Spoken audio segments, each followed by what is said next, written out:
We are now live, Sean. My apologies for the delay. Thank you very much, Christine. So I'd like to call this meeting, the Township of Clearview Committee of Adjustments for Wednesday, November 10th, 2021 to order at 7:05. The minutes of our previous meeting back on September the 8th have been circulated. Are there any errors or omissions? Seeing none, I would ask for a motion to approve the minutes as circulated. Moved by Dave, seconded by Chuck. All in favor? That is carried. Is there a disclosure of any pecuniary interests with respect to the two applications this evening? Seeing none, thank you very much. It will be noted that we do have a full committee participation tonight, so thank you, gentlemen, for being here. Our first application is consent file 21B11, a property known as 261 Bateau Road. Christine, could you please read the notice and then any correspondence? Thank you. The subject application concerns land municipally known as 794-195, 794-251, 794-315, 794-335, Sorry, Christine. The first application is the DOT property in the Bateau. My apologies. I had moved my file. I apologize. Thank you. The subject application concerns lands municipally known as 261 Bateau Road, formerly Nottawasaga. The purpose and effect of the application is to sever one residential lot. Proposed severed lot, 30.5 meters of frontage on Concession 6 North, overall 0.2 hectares vacant land. Retained lot, approximately 107 meters of frontage on Bateau Road, overall 2 hectares with dwelling. We did receive comments from the Nottawasaga Valley Conservation Authority and Hydro Run having no concern or objection to the application. We also received comments from a neighboring resident, and I will read their comments. I have been a resident of the Bateau since 1987. From 1987 to 1995, I lived at 2316 Concession 6 North Nottawasaga. Shortly after moving to this address, the well on the property went dry. A drilled well replaced it. They had to go very deep for water, and the water was horrible. It smelled and had a taste, although it was safe to drink. In 1995, we moved next door to our current home at 2330 Concession 6 North Nottawasaga. This property has a bored well. We had no issues with the water until 1998 when there was a pond dug at 261 Bateau Road, the subject property. Although the pond was dug across the river and off the Bateau Road, which is a distance from our house, we immediately lost all the water in the well, and it took our well a couple of days to recuperate. In 1999, the Collingwood New Tecumseh water line was constructed along the railway tracks. The digging and boring through the river affected our well. At that time, we lost our water for 3 months. There were multiple wells in the Bateau that were affected. It was such a huge issue at the time that the municipality was involved, and the CAO of Clearview wrote several letters to the Ministry of Environment and the contractor SNC Lavalin. In the fall of 1999, a small group of Bateau residents actually started a petition for the municipality to supply municipal water from the pipeline after it was completed. It didn't go anywhere. However, it does prove that there has been a water problem here for many years. As a result of ongoing water problems over the years, I have had many discussions with planning staff regarding the possibility of property immediately to the north of us, the subject property, being severed. I was told that a hydrogeological study would need to be completed prior to any approvals being granted. Then over a decade ago, 4 severances were granted off the 2402 Concession 6 North. At that time, planning staff indicated to me that this would be the limit of new residential lots allowed to be created at that Bateau until the municipality provided water. I'm well aware that the rules change over the years, and what was required then may not be required now, but the water issues here have not changed. The municipality has always acknowledged that there is a water issue. As this newly proposed lot abuts my property and is less than 50 feet from our well, I do fear that if allowed, it will directly affect my water supply. To allow a new residential lot, especially one that does not even meet the requirements for size, does not seem like a responsible decision to make when there are pre-existing water problems. I would respectfully ask that the Committee of Adjustment not approve this application. Sincerely, Lynn Williams. And then we have received comments from Tisha White, Senior Hydrologist of Whitewater Hydrology Limited. Thank you for providing me with Ms. Williams' letter to the township. I understand Ms. Williams' concern regarding the acidic characteristics of the local water supply at depth. As a resident of Nottawa Clearview, we have encountered the same conditions at our house. However, as Ms. Williams has noted, the water is potable and treatment can improve the taste and smell.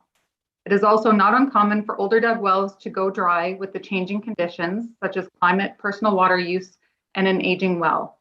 The work completed for Mr. Dopp confirms that the shallow aquifer can support an additional well, and cumulative impacts would be negligible based on the limited drawdown during testing. During the installation of the Collingwood New Tecumseh water line, construction dewatering would have a potential to temporarily impact the local water levels, so this is not surprising. This dewatering of the aquifer would require excessive amounts of water to be pumped, which far exceeds the daily demand from a domestic well. It is understood there have been no long-term impacts from these works since construction has been completed. As discussed in my report, the data available confirms that there are several source aquifers that can be targeted by the drill for domestic use. And I have the recommendation from the planning department, which also includes an addendum that was provided earlier today to the committee.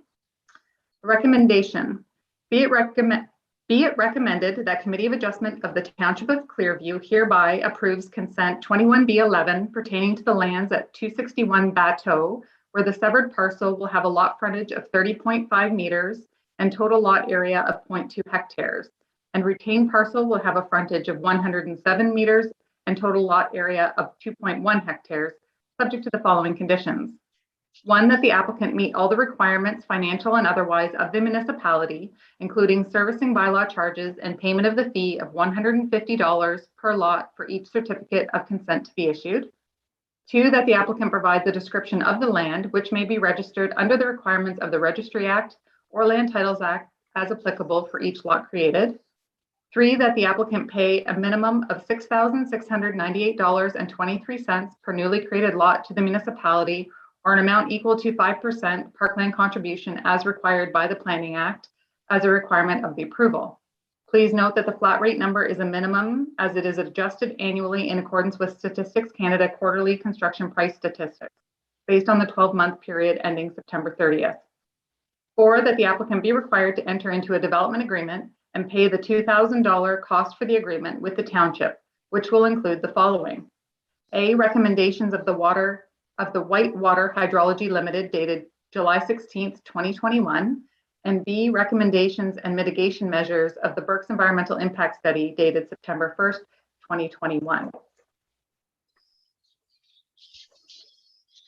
The reason for the addendum report is twofold. The first reason is that the public comments were received on November 4th, 2021 after staff planning report was prepared and circulated. And the second reason is to provide Committee of Adjustment some additional options with regard to addressing the public comments submitted and propose some additional conditions that can be implemented. The public comments have been addressed by Tisha White, the hydrologist who was the author of the hydrology study. Her comments are attached to this report. As a result of these comments, the committee has a couple of additional conditions which could also be added to the conditional approval if they wish. One, to have the hydrologist study be peer reviewed by the township engineers. This would be made a condition of severance, and or two, to defer the application until the hydrologist study was peer reviewed by the township engineers. And that is all I have. Thank you. I see both Ms. White and Ms. Loft are in attendance, and Ms. Loft had provided committee with a slide deck. So I take it you probably want to go through that. Yes, please. Thank you. All right. Good evening. So I'm Christine Loft, and I'm representing Chris Dopp, who is the landowner of the property. Chris is actually on a plane tonight, so he sends his regards. And with me on the call is Tisha White from Whitewater, and Melissa Fuller is also on the line from Burke's Environmental. So I will just go through the PowerPoint. Christine, will you put that up, or? Yeah, I certainly can. Thank you.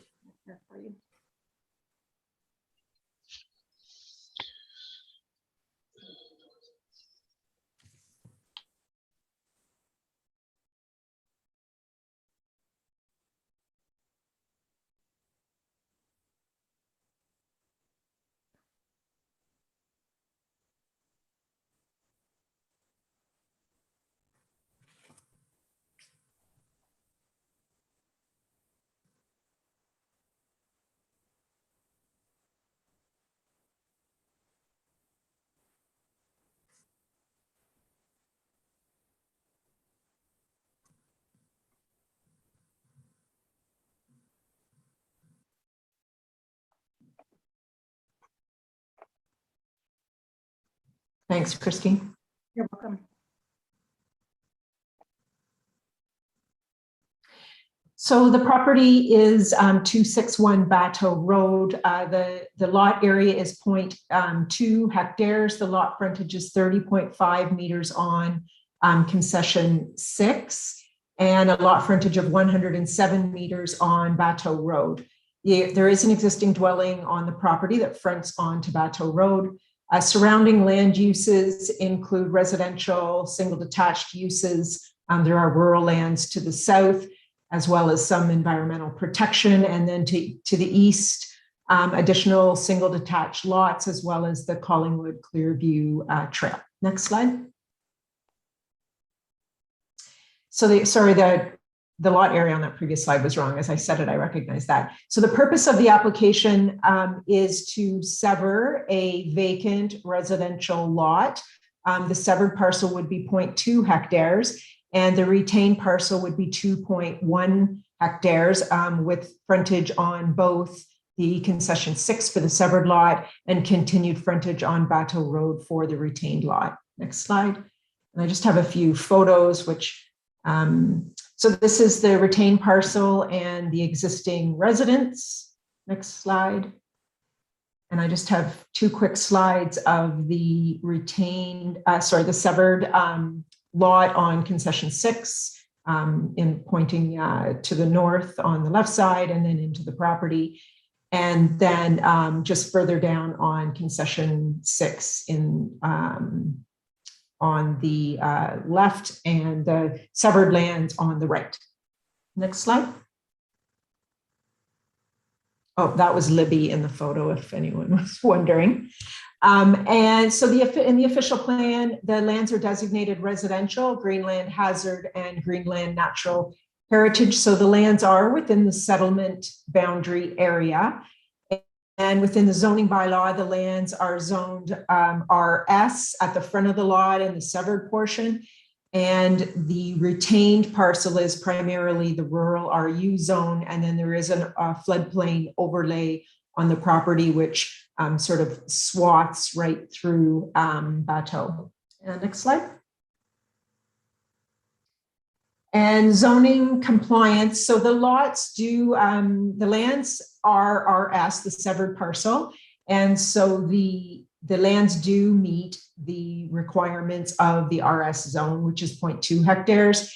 And then a lot frontage of 25 meters. The severed lot would be 30.5 meters. So the severed lot does meet the requirements of the zoning bylaw and does not trigger a zoning bylaw amendment. Next slide. So I've just included a few details on each of the studies. So at pre-consultation, it was identified that an environmental impact study would be required. So Burke's Environmental was retained first to complete a set of constraint mapping in order to confirm that there was potential for lot creation along concession 6. And so the scope of work of the full EIS was to identify the presence of natural heritage features and functions and to provide mitigation measures. The report did conclude the potential ecological impacts are mitigable, provided the listed mitigation measures are applied. And so there were a number of mitigation measures included. They are on the slide, and staff's recommendation is that those recommendations are implemented through a development agreement. Next slide. And sorry, this was just a zoom a little closer on the severed parcel. And this is actually a figure from the Burke's report.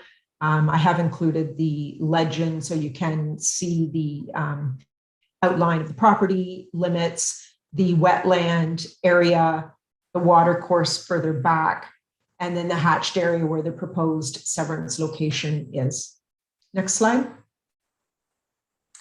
And as part of pre-consultation, it was also identified that a hydrology report would be required. So Whitewater was retained to complete a hydrology study. And so in terms of the scope of work, it was to investigate the groundwater quantity and quality, and specifically to ensure that the future residents are provided with water for domestic consumption, that is of acceptable quality and adequate quantity, and the water use from the future residents do not result in the water quality interference conflicts between users on adjoining lands. So there was a pumping test program and groundwater quality completed, and that report concluded that the groundwater quality and quantity assessment confirms that the future residents will be able to obtain a water supply for domestic consumption that is of acceptable quality and of adequate quantity, which will not have interference conflicts between users on the adjoining lands. And there were recommendations within that report as well, specifically to confirm that it be reported the water quality and determine if water treatment is required. And staff's recommendation is that those recommendations also be included in a development agreement as a condition of consent. And the last slide is just a conclusion slide. The proposed development is consistent with provincial policy, does conform to the growth plan, conforms to the county plan, as well as the Township of Clearview official plan, and the application does comply with the zoning bylaw. So that was my presentation. We did have an opportunity to review Mrs. Williams' letter earlier today, and I had forwarded it to Tisha White, who did have an opportunity to respond to that. I was going to go through Tisha's comments, but Christina's already read that aloud, so I will not go through it. We would ask that committee approve the consent application and the conditions as per staff's original staff report, which would require, among all of the normal standard conditions, that the development agreement be entered into, which would include the recommendations both in the Burke's environmental report as well as the Whitewater hydrology report. And that Whitewater and Burke's are both on this call and are happy to answer any questions. And in our opinion, a peer review is not required based on the submission of the hydrology report with the submission. And those are my comments. Thank you. Thank you for the presentation. Rosalind, do you have any further comments with respect to your addendum that you generated that Christine outlined earlier? Thank you, Chairman Davidson. No, I don't have any more comments. As I said, I thought it was important for staff to provide that addendum in that we had already completed our report. And so I did offer those two other conditions to the committee members should they feel it necessary. As you know, sometimes our conditions are requirement of conditional approval is that the applicant actually go out and get a hydrology study.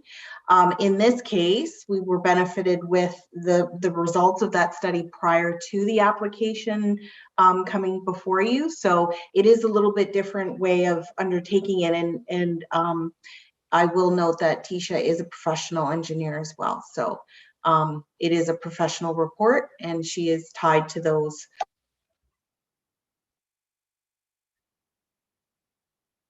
She's tied to those as a qualified professional. You know, she's got to stand by her report. So thank you. So I'll ask everyone to stand by for questions from members of committee. And who would like to go first? We'll start with Dave, and then we'll move to Chuck.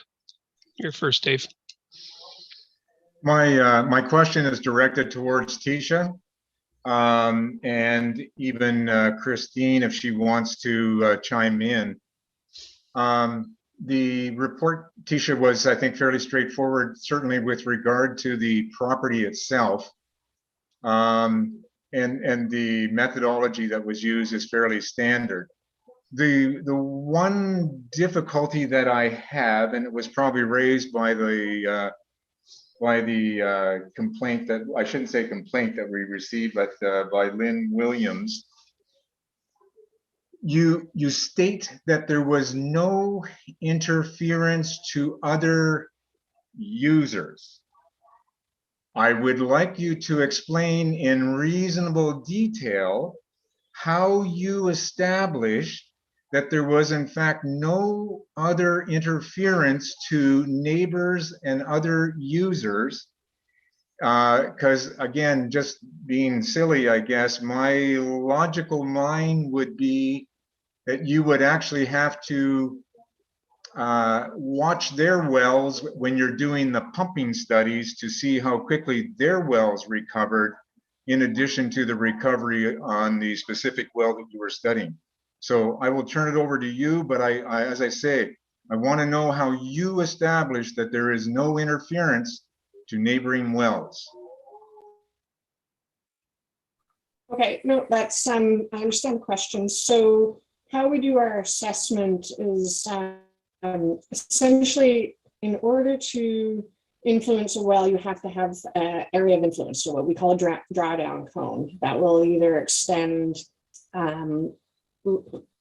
out from the pumping well. And how we do that is through the testing. You really have to stress the aquifer considerably to get a response in the aquifer beyond the storage of the borehole. We got very little drawdown when we did the pump test in the actual well, and through hydrogeological equations, we can estimate the distance of area of influence based on aquifer properties, the transmissivity, the pumping duration, the pumping rate, and it just would barely go beyond the actual bored well that we tested. And in addition to that, we had hydraulic barriers, which would be Bateau Creek. So that separation, having that surface water feature, acts as a constant head boundary. So nothing could extend past that creek without drawing the creek down first. Does that help you?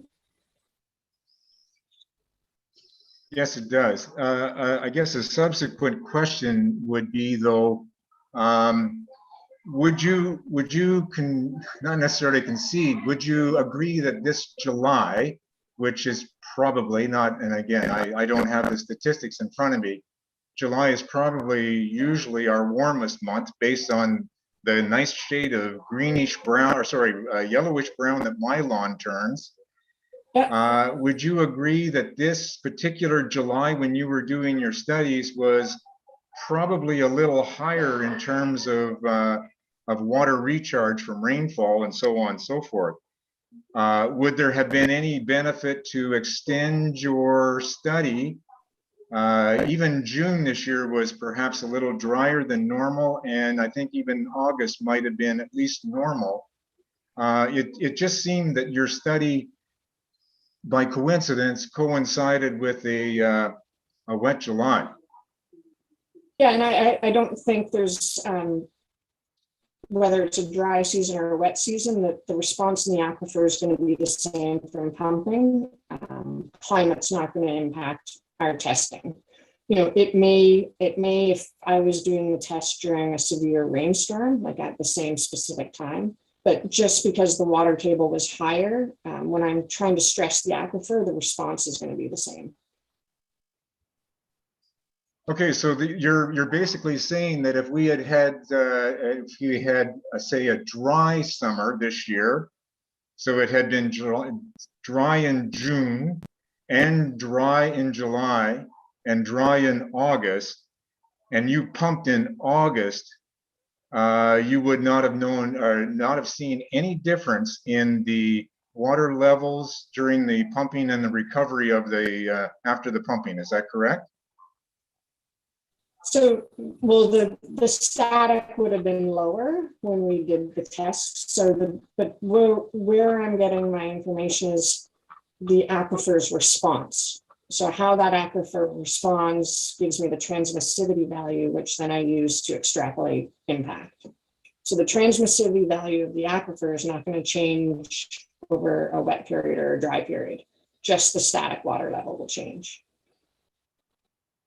Another question is, it appears that Ms. Williams, her one of her wells clearly went into the bedrock, as opposed when they went deeper, they went into the bedrock aquifer. So she's not, is it your assumption also then that she's not drawing from the same aquifer that the new property owner on this severed property is drawing from? That they're in fact drawing from a higher, probably soil-based aquifer, is that correct? So from what I understand, she had a dug well at her old place, drilled a new well into the bedrock, but then since moved and now has what she refers to as a bored well. There's no record with the Ministry of the Environment of a well record for that property, so I'm going to assume that it is an old dug well in the same aquifer as the test well that Chris's well. So I'm assuming they are, I don't have the specific details of how deep her well is, but I would assume that they're constructed in a similar manner and to the similar depth. Sorry, and But last question. I don't have those details. Okay. And sorry, last question then. From your professional opinion, drawing upon your knowledge and so on and so forth, and it sounds like an unusual question to ask you, but would there be a benefit to actually having the township engineer review your work? Because at this point in time, it sounds like it was not reviewed even locally by the township engineer. I don't know if that's a standard practice for you guys. I'm open. I mean, I stand by my results, but if it would give more comfort to have it reviewed, then, you know, if it's an engineer, I don't know what, you know, if they're a hydrogeologist, maybe, but an engineer may not have those level of expertise as well. So I'm a professional geoscientist, not an engineer, just for clarification as well.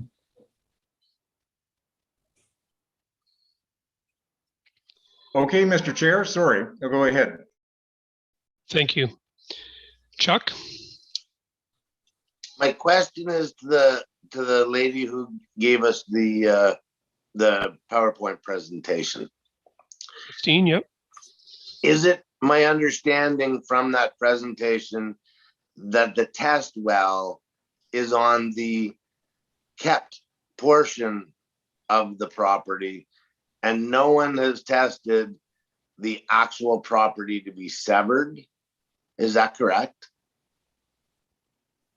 Through the chair, I'll let Tisha answer that because it's her report in terms of the testing. Yeah, no, that's correct. So the test well is a currently used domestic well from the land that's going to be retained from Severance.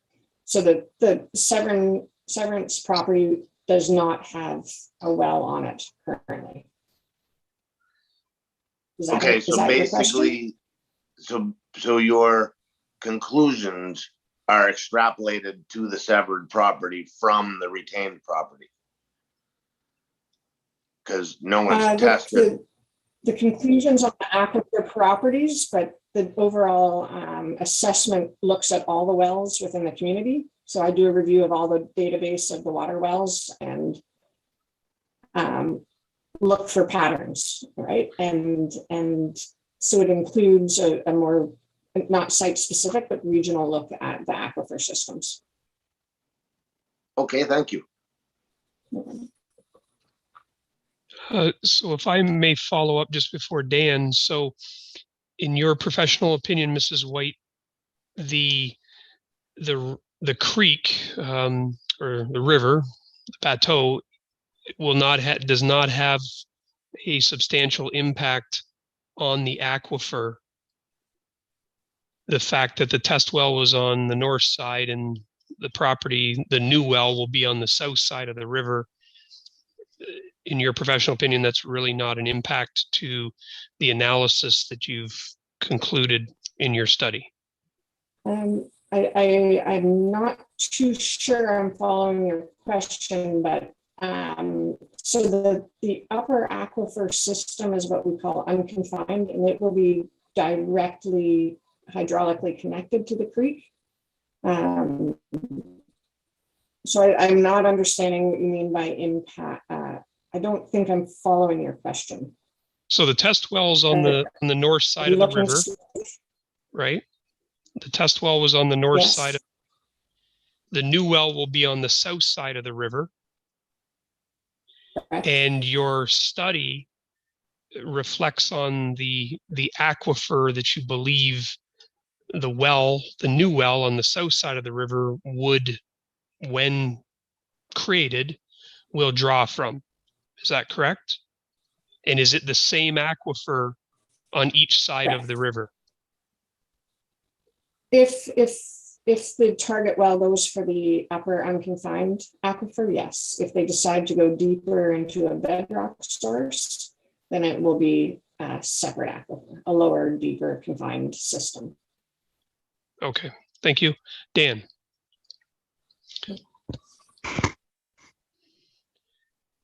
I was going to ask the same question regarding the test well and its location regards to the severed piece of property and the wells, the 1 through 7 wells that you got the information from.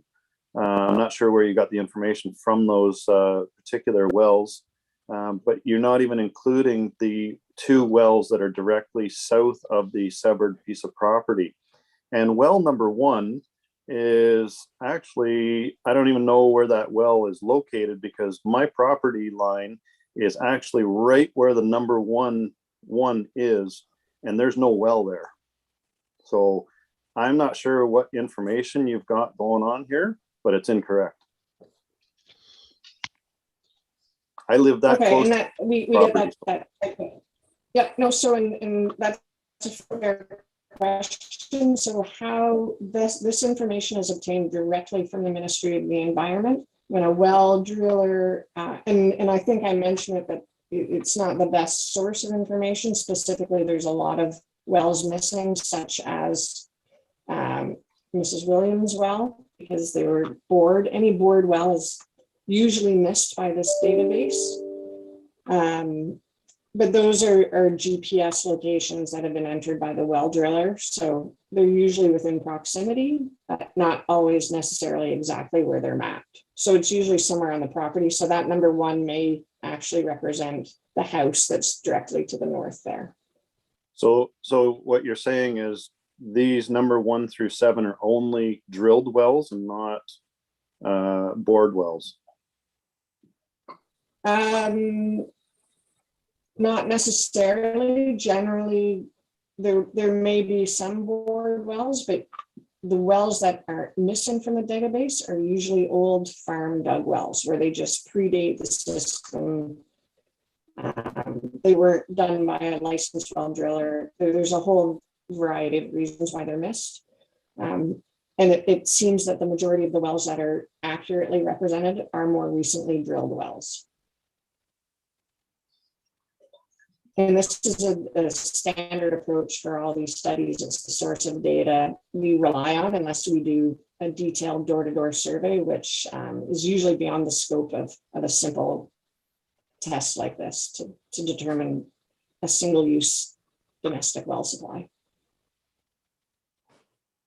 Well, due to the fact that I know the area quite well because I've lived here for 25 years, and the water problems that have gone on other properties, I don't have a problem because my well's 72 feet deep here on this property, which is probably the number 1 that's indicated there. And the test well to me is in a total wrong place. And until there's a test well put on the severed piece of property coming, and there's some studies done to the properties directly south to that severed piece of property, I'm going to decline this whole thing. So just so you know. Thanks, sir. Okay, and if you don't mind me just following up on that, it's that's not the approach we've been asked to do by Clearview Township on other severances that I've done. So I've just been following the ministry's regulations on how to approach this and their guidelines. So we're just following protocol. Thank you for that clarification. Mr. Burton, do you have any questions? No, I think all my questions have already been asked and answered. Thank you. All right. We have a recommendation from the staff with an addendum. We also have the opportunity to defer or deny. Is there someone that would like to bring a motion forward?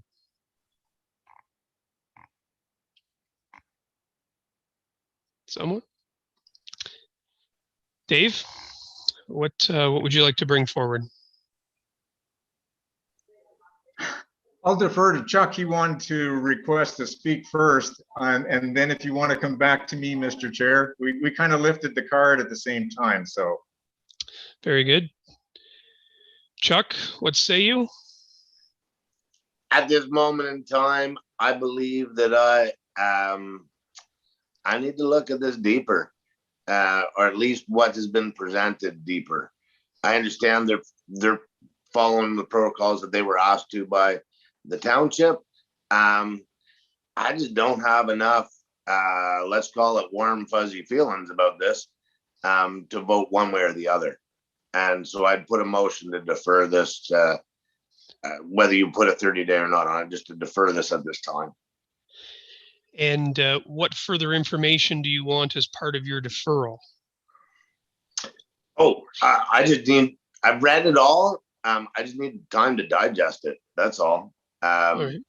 I am neither an engineer nor a hydrologist by any means. But I personally think I need more time to digest this. Dave, do you have something to add to that? I would agree, Mr. Chair, and I was going to actually suggest a deferral as well.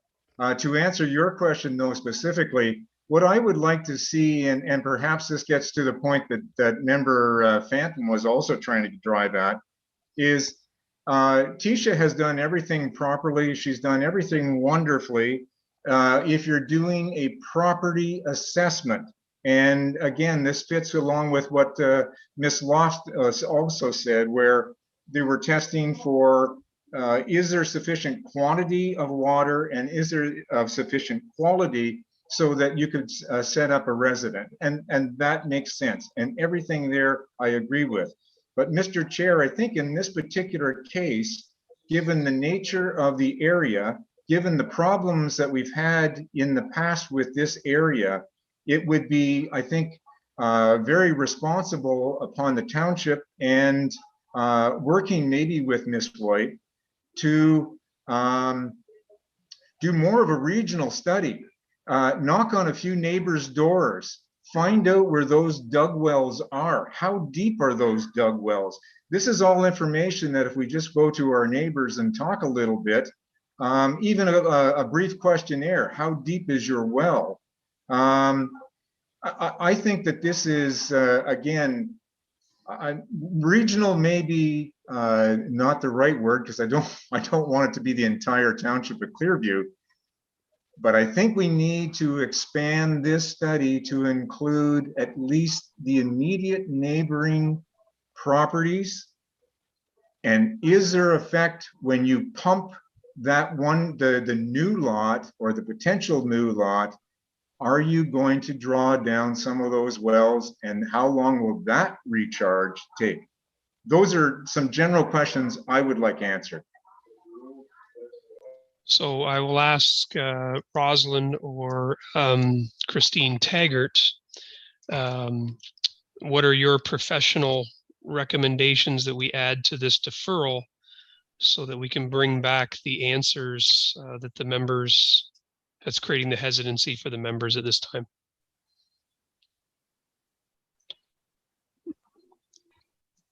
Well, I mean, I can start. I have to admit that as a planner, I don't have a lot of expertise in well studies. And that was why I had deferred or offered the option of having it reviewed by the people that we deal with. And we do typically do, we haven't in the past done a lot of well studies or peer review of these. But that was an option that I had offered. The other thing I think I heard, and sometimes this has happened in the past, where the applicants have gone and actually dug a well on the severed or proposed severed piece of land. I don't know. Again, I don't know whether that would help if the well was there and there was testing done.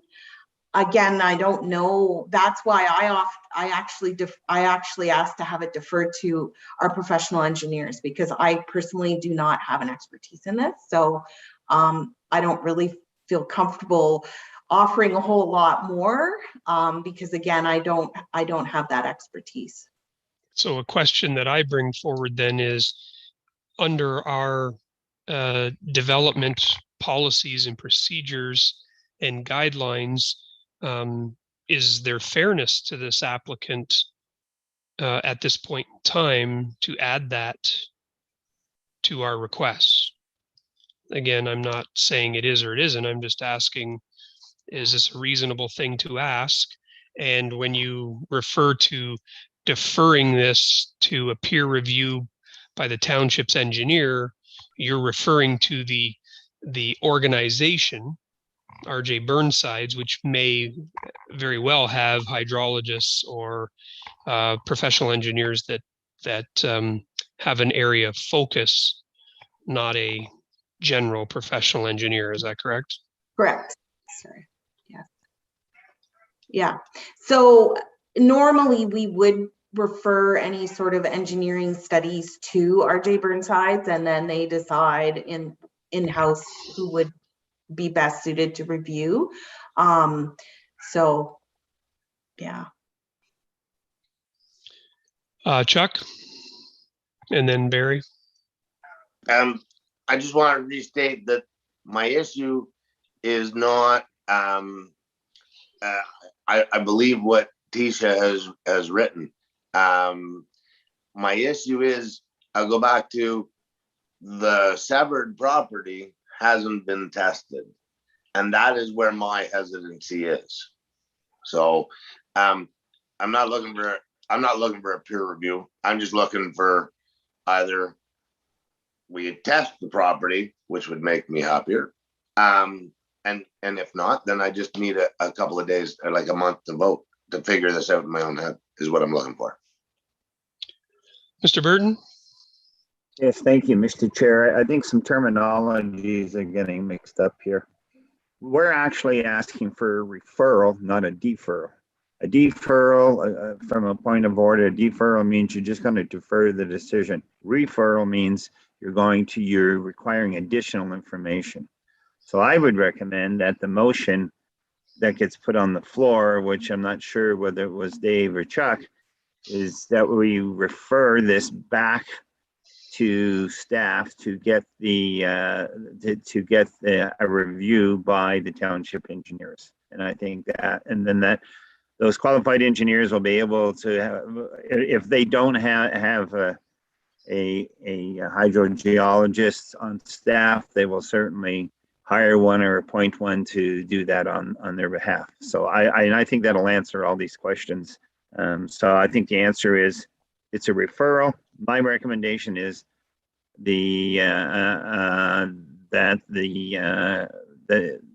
this motion be referred back to staff to be reviewed by township engineers. Dave? Mr. Chair, I was not mistaken by the close sounding words of deferred or referred. I meant deferred, because I'm not looking for somebody to peer review what I think Tisha has done a very good job of. I'm looking to get more data. I agree with Chuck. The data should come from the actual property. And I still believe that there are some neighboring wells that can be clearly identified and data collected from those neighboring wells, maybe including Mrs. Williams' well. So I'm looking for a deferral with D, and I am looking for more data. Christine Taggart, you motioned. I did. I was actually going to give some clarification, such as Dave has done. If committee is not willing to make a decision tonight, we would have to make a decision to defer this into a later meeting where you would make your decision. Otherwise, it is actually making a decision this evening and adding a condition to that decision that would require more information to the satisfaction of the township, potentially. But whether committee is comfortable with leaving that in the township's hands as part of a condition of the severance of that approval, or doing the deferral, getting more information for committee to review before they make their decision. Mr. Burton?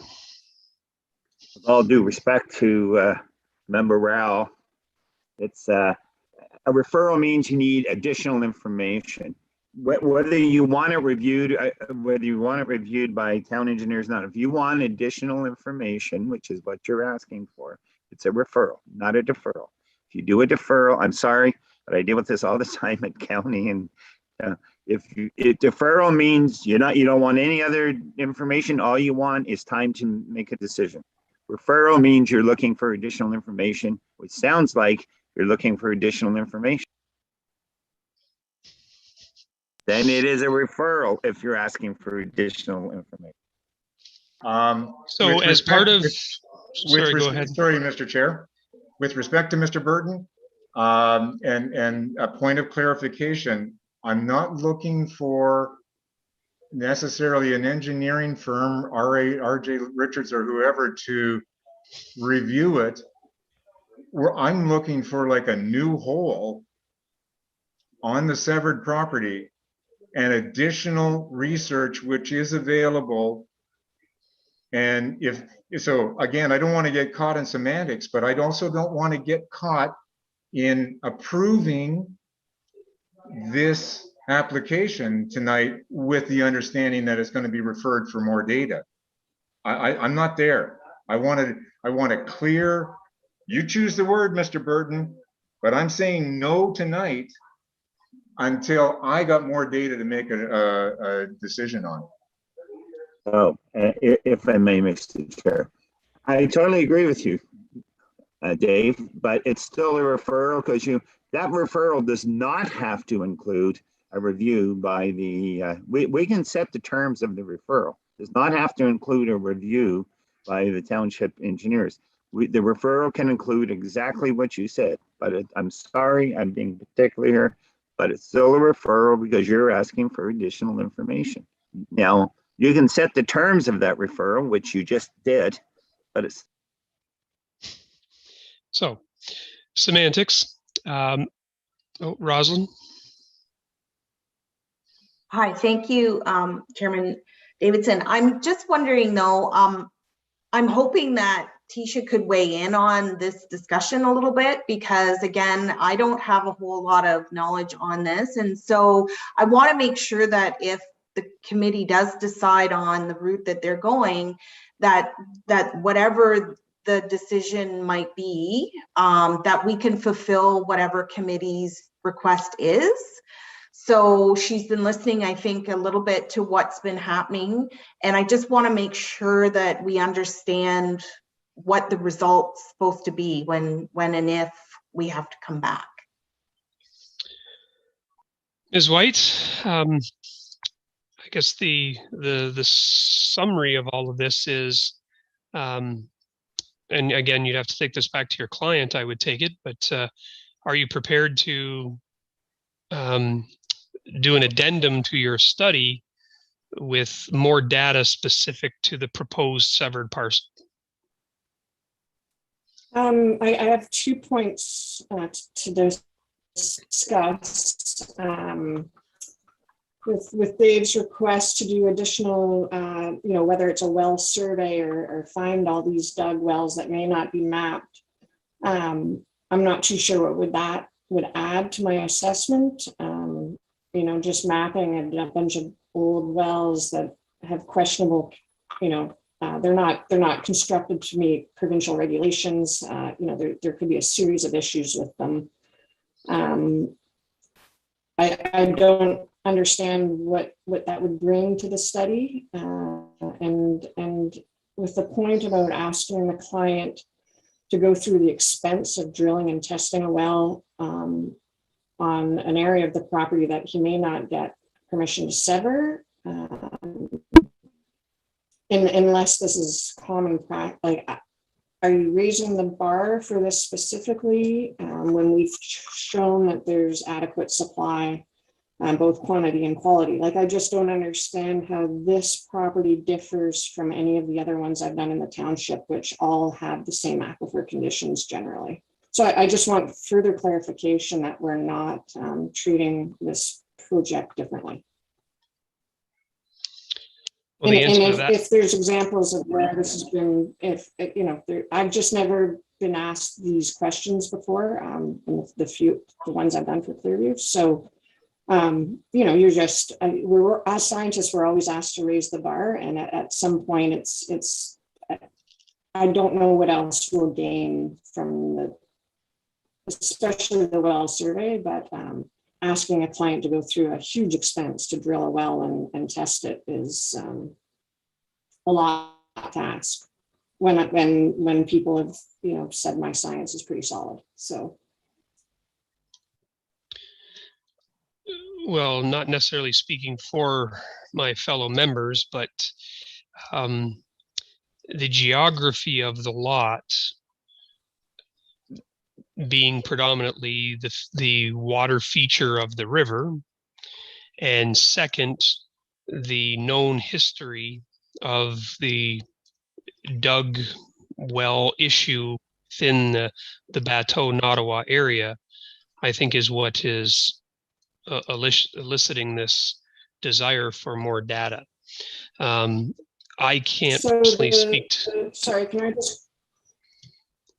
can I just clarify that the historical well issues, is that due to the dewatering construction of the water line, or just people with dry wells because they say they're dry? Well, having sat on council for 15 years, yeah. So having sat on the municipal council for 15 years, well issues in that whole area of Clearview were rampant there, and whether it was the dewatering, whether it was the quality of the well that was created in the first place when the home was built 30, 40, 50, 60 years ago, whatever it may be. But at the end of the day, the existing residents seem to have concern about supply. And when all the tests and data were taken from the portion of the property on the other side of the river, I think laymen have issues with that, in the fact that, is the river impacting the aquifer? I tried to ask you that question, and I don't know if we ever really got a clear answer. Does the river affect the aquifer? Is a test well on the north side of the river this going to give you this, in your professional opinion, the same data as a test well on the south side of the river, or will the river impact that recharge analysis within your study?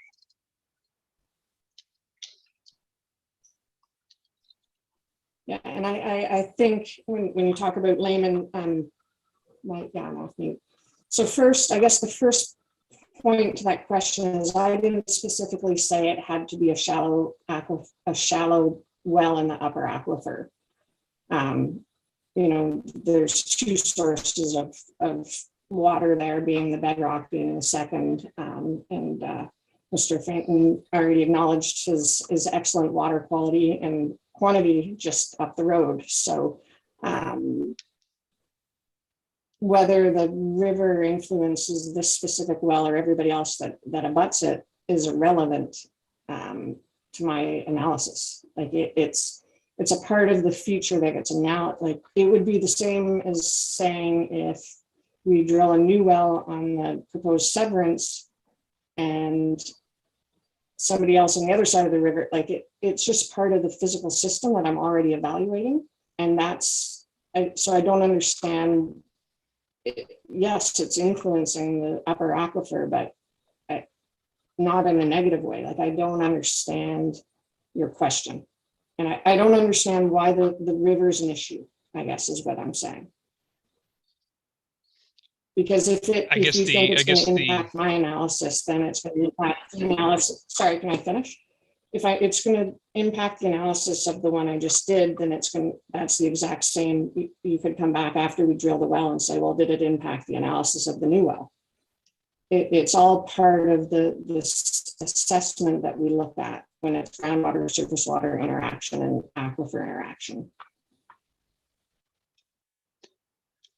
And in essence, that is what I'm asking is the river an impactful item to the testing? And the fact that the test wells on the opposite side of the river from the proposed lot where the new well will be to supply the potential new residents is, so if I take what you've just said is, no, it's all part of the same system. So it doesn't really matter where we dug the hole and did the pump testing in relation to the severed parcel. It's all part of the same system. Is that summary correct? Well, it's in the same geological formation. So it's in a recent river deposit system that forms the upper aquifer. And I mean, we could go through hydrogeology 101, but it's the upper aquifer system that has a surface water feature in it, and as does many places across the township. It's part of the system that we evaluate. It'll be part of the system it's probably part of the system of Miss Williams' well, if it's a dug well in the upper aquifer system or any other well in the area. I guess the main point I want to get across is domestic use is so small. You're essentially drawing down the bore storage before you can stress the aquifer. We're not putting in a municipal well where we have to pump it for 72 hours and look at how many wells gets drawn down, or we're not dewatering for construction use. You're simply turning on your tap, your pump flicks on for a couple of minutes, draws the water down in the well and recovers. Like you're not stressed. You can't physically stress the aquifer with a domestic well unless you have every tap on in a larger than normal well in an 8-inch casing.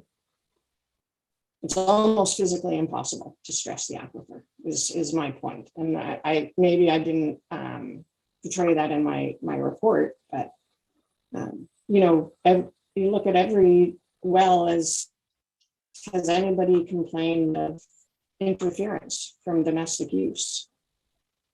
You hear of wells going dry during dry seasonal conditions or drought periods, but even in regional aquifers, they don't even put domestic wells in because they're insignificant to the water consumption.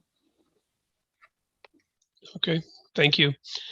So we're going to bring the discussion to a close, and we're going to ask for a motion from the members. We have a recommendation with an addendum, a potential addendum. We also can have a straight out denial. So is there a motion from the floor?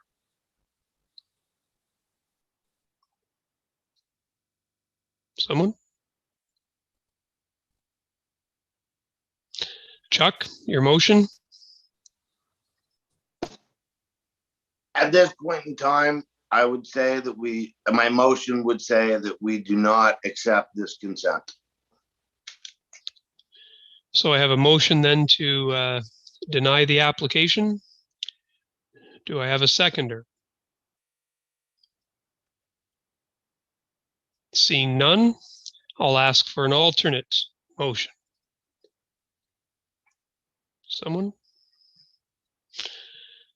Member Burton, Barry? Thank you, Mr. Chair. I would ask for a referral, that this referral with the conditions that Mr. Rowell explained, that what he termed was the conditions of the referral. Which is, if he can repeat that, I would be happy to include what he's looking for as part of the referral. So we have a motion from Member Burton to defer the decision and refer the file back to staff to acquire more data on the surrounding wells and on the south side of the property, or the property on the south side of the river. Is that a summary, Dave? Or do you have more to add? That is an excellent summary, Mr. Chair. Yeah, let's see if we can pull in a little bit more data. You know something, perhaps even if Tisha had written down in her report what she just stated about the quantity that a residential house would use, some of this confusion could have been alleviated. But in the meantime, that is accurate, Mr. Chairman. Okay, so are you seconding it then? All right, so we have moved by Member Burton, seconded by Member Rowell, that we defer the decision and refer back to staff to acquire more data as per our discussion, which our secretary will listen back through the tape, correct? All right, any further discussion on the deferral and referral? Just to be all in favor? Opposed? Oh, you're in favor? All right, we will wait to hear back from staff and the applicant as to when this will come back to us. So thank you very much for your presentations. And Ms. White, thank you for your patience with us.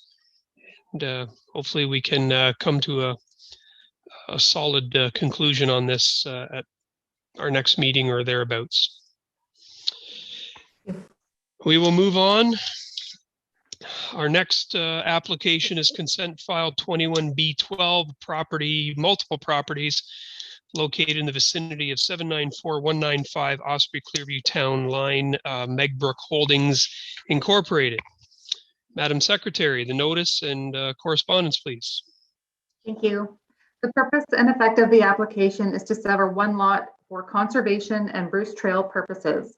The proposed severed lot, 20.3 meters of frontage on unmaintained road allowance of 2122 Side Road, overall 77 hectares vacant land. The retained lot, approximately 1,828.7 meters of frontage on Osprey Clearview Town Line, overall 168 hectares with dwelling, barn, and accessory buildings. We received comments from the Nottawasaga Valley Conservation Authority, Hydro One, the Niagara Escarpment, the County of Simcoe, the Walker Aggregates, and Martin Ridlow, having no objection or concern with the application. We did have a request from Walker Aggregates to include a request to have a condition that a restrictive covenant be registered on the title of the property to recognize the nearby quarry operation. And we have a recommendation from the Planning Department. Be it resolved that the Committee of Adjustment of the Township of Clearview hereby approves consent 21B12 pertaining to lands at 794-195, 794-251, 794-315, 794-335, 794-363, and 794-395 Osprey Clearview Town Line, Gray County Road 31, Simcoe Road 95, and legally described as Part Lot 21, Part Lot 22, Part Lot 23, Concession 12, formerly in Nottawasaga, now in the Township of Clearview, subject to the following conditions. One, that the applicant meet all the requirements, financial and otherwise, of the municipality, including servicing bylaw charges and payment of $150 fee for each certificate of consent to be issued. Two, that the applicant provides a description of the land which may be registered under the requirements of the Registry Act or Land Titles Act as applicable. Three, that any mortgage on the property be discharged from any lands being severed, and that the solicitor provide an undertaking in writing that this condition will be fulfilled if required. Four, that the property to be severed will be given one roll number, one PIN number, and conveyed into the ownership of Bruce Trail Conservancy, that the solicitor provide an undertaking in writing that this condition will be fulfilled. And that is all I have. Thank you, Christine. Does the applicant or their agent have any comments that they would like to add to the report and the summary that our staff has provided? It's me, Anton Diamond. Good evening, Mr. Chair and members of the committee. It's good to be here again. Thank you for time and consideration of this proposal. As I said, my name's Anton Diamond. I work for the Bruce Trail Conservancy and I'm acting as agent for the owner and for this application. I actually have nothing to add to what the staff report has laid out, but I'm happy in here to answer any questions the committee might have on this application. Great, thank you. Any questions or comments from members of committee? Dave? Not to Ms. Diamond. We did receive the comment from Walker Industries, and from my work experience and my work past, it is truly amazing that sometimes adjoining or abutting or close to properties that are located close to licensed pits and quarries, despite the fact that they came into being after the quarry was well established, and in this particular case with Walker, that particular part of the quarry is probably almost complete. I do like the verbiage that Walker added, the condition, if you will, that Walker added in their letter. I think that that's very important. As to the recommendations that the committee or that the planning department have put forward to, I'm in total agreement. I think with the addition of that condition. Well, thank you for your comments. Any other members have any comments? Mr. Burton? Yes, I would, if that's a motion that Member Rao is putting forward, I would certainly second it with the Walker condition added in. Okay, any other comments before we move to a motion? Rosalind?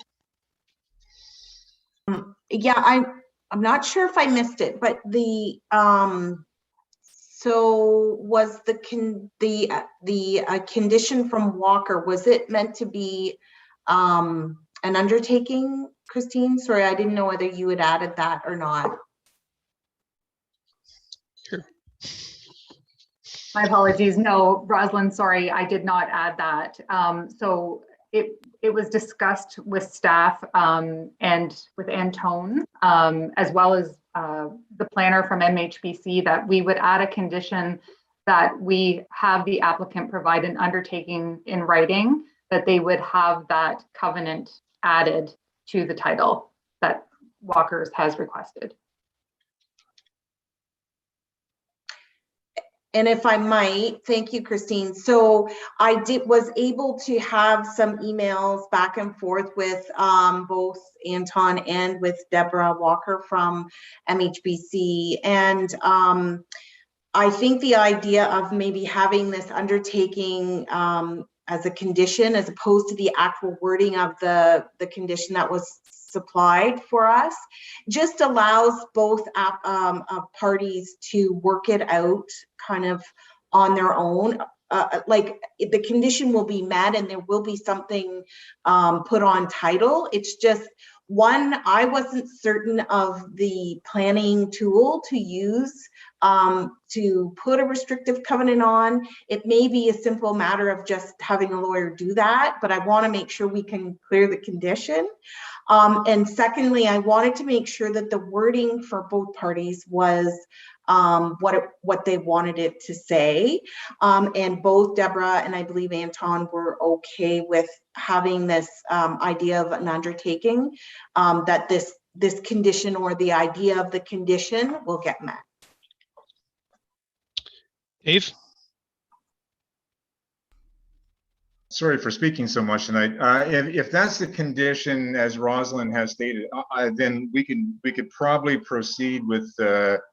I would move that we go ahead with the recommendation as it's written, with the understanding that the two parties will work together with just a recognition that there's a licensed quarry, a deep hole to the north, whatever. That's fine by me. All right, so Dave is moving the recommendation as provided by the staff with the additional condition that the parties work together or undertake to provide a covenant or undertake to acknowledge the extraction operations to the, or something of that nature. Is that sufficient? So Secretary nodding her head that we can do that. All right, so it's been moved by Dave, seconded by Barry. Any further comments with respect to the motion? Seeing none, I'll ask for the vote. All in favor? That is carried. So it's resolved that the Committee of Adjustment of the Township of Clearby hereby approves consent 21B12 pertaining to multiple properties on the Osprey Clearview Town Line, with the conditions as outlined in the report. So that is passed. So thank you very much. Thank you. Bye-bye. Any new business from members of committee? Seeing none. Any new business, Madam Secretary? Any notes? I have none. Tentatively scheduled meeting for December the 8th. Do we have any applications at this point? We do. I believe we have about 4 or 5 applications for our December meeting. Merry Christmas. Excellent. All right. Anything else for the betterment of the committee? Seeing none, I'll ask for a motion to adjourn. Dan, Chuck, everybody's hands are going up like crazy. Thank you very much for your participation tonight. Thank you for trying to work through these applications, and we'll see what comes back to us.